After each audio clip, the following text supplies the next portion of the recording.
जो मर्जी हो रहा है, हमें ऑक्सीजन लग जाए, हमें ड्रिप्स लग जाए, हमें मौत की बिल्कुल परवाह नहीं है, हमें बिल्कुल डर नहीं है। और ये भारत समझता है कि हमें 2-4 धमाके करेगा और हम लोग डर के बैठ जाएंगे। हम अभी भी सड़कों में बाहर निकल आए हैं और हम अपनी पाक फौज के साथ हैं, हम अपनी आर्मी के साथ हैं। हमारे साथ एक शख्स मौजूद है जिसको सिर्फ ऑक्सीजन लगी हुई है, इतनी ज्यादा उसकी हालत खराब है, लेकिन उसके बावजूद वो अपनी आर्मी को, अपनी पाक फौज को सपोर्ट करने के लिए यहाँ पर आया हुआ है। और इंडिया को ये पैगाम देना चाहते हैं कि भारत तुम जो मर्जी कर लो, हम फिर भी आज भी यहाँ पर निकलेंगे। हमारे साथ शहरी मौजूद है, उनसे बात करते हैं। अस्सलाम वालेकुम। मैं मोहम्मद अली कुरैशी 1112, मैं काउंसलर भी मुल्तान में मशहूर भी हूँ।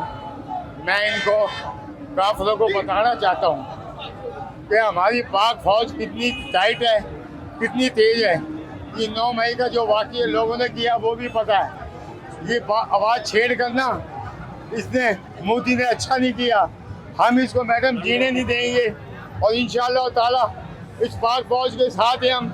हमारे सरहदों पे, हमारे महाजों पे हमारी अब भी हिफाजत कर रहे, अब भी वो बगैर बाज नहीं आ रहे। इनको हम बता देंगे हमारा ईमान कितना पुख्ता है और हम इनको बताएंगे, इनको हरा के दिखाएंगे। तुम हमें छेड़ो तो हमें छेड़ के तुमने अच्छा नहीं किया, तुम्हारा बहुत बुरा हशर होगा। मैं अपने बच्चे, मैं बॉर्डर पे जाने को तैयार हूँ और जान कुर्बान करने को तैयार हूँ।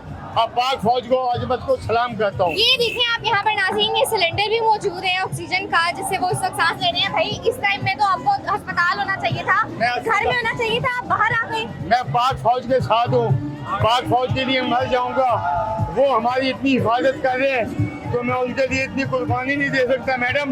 मैं मरने को तैयार हूँ पर पाक फौज जिंदाबाद, पाक फौज जिंदाबाद। मैं तो पाक फौज के साथ हूँ, मुझे मौत भी कबूल है, मौत भी कबूल है इंशाअल्लाह ताला। मैं मर जाऊँगा, बॉर्डर पे लेके जाओ।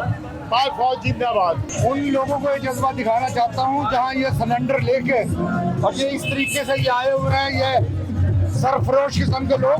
वहाँ पे हिंदुस्तान क्या करेगा, इंडिया उसकी हिम्मत ही नहीं, अकेले ही काफी है सारी।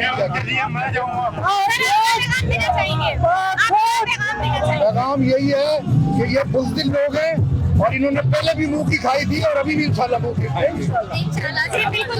आपने देखा कि इस वक्त यहाँ मौजूद है, सिलेंडर भी मौजूद है ऑक्सीजन के साथ, लेकिन इस वक्त भी वो बिल्कुल डरे नहीं, घबराए नहीं। इवन तो बड़े क्या, बच्चे बूढ़े क्या, सब बच्चे भी यहाँ मौजूद है और हाथों में उन्होंने पाकिस्तानी झंडे पकड़े थे। बहुत ही खूबसूरत समय है। इंडिया तो हमें जंग से धमका रही है, डरा रही है। हमने तो यहाँ जश्न मना लिया है कि हम पाकिस्तान के लिए जान, क्या अपना सब कुछ कुर्बान करने के लिए तैयार हैं।